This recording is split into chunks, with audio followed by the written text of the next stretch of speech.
எல்லாமே இதில் போட்டு நம்ம அரைச்சிக்கலாம். அரைச்சிட்டு வந்துடலாம் இருங்க.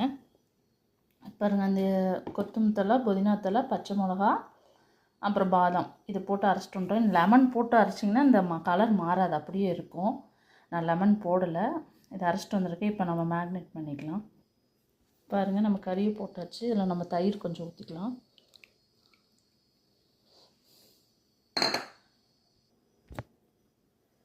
கொஞ்சம் நம்ம உப்பு போட்டுக்கலாம்.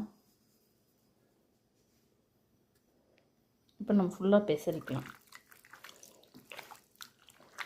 தண்ணி ஊற்றி அரைக்காதீங்க, அதுலேயே நிறைய இது இருக்கும். அதனால் தண்ணி ஊற்றி அரைக்க வேணாம். இதை நம்ம நல்லா பெசரி 1 மணி நேரம் நல்லா ஊற வைக்கணும். இதை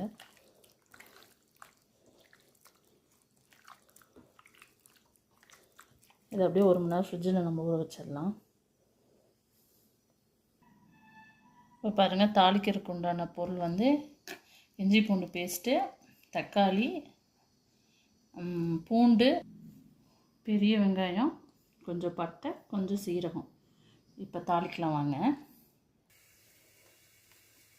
மண் சட்டி தான் வச்சுருக்கோம். இப்போ இதில் எண்ணெய் ஊற்றிடலாம். ஒரு 100 எண்ணெய் போதும். எண்ணெய் காய்ட்டுருங்க.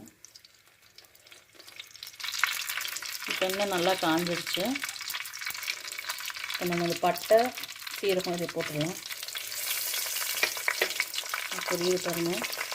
இப்போ 2 பச்சை மிளகா, பச்சை மிளகா நல்லா வெடிச்சதுக்கப்புறம் இந்த பூண்டு நல்லா வணக்கிடணும். இதெல்லாம் நல்லா வணங்கும். பாருங்கள், நல்லா வெடிச்சு வணங்கிடுச்சு. அதுக்கு பெரிய வெங்காயம் கட் பண்ணி வச்சுருக்கோங்க, அதை காய்க்கலாம். அதை தூக்கி இதில் போட்டுக்கணும். இன்னும் நல்லா வணங்கணும். ரொம்ப கருப்பாக வர வரைக்கும் வணக்க தேவையில்லை. முக்கால்வாசி வெந்துருச்சுன்னா போதும் வெங்காயம்.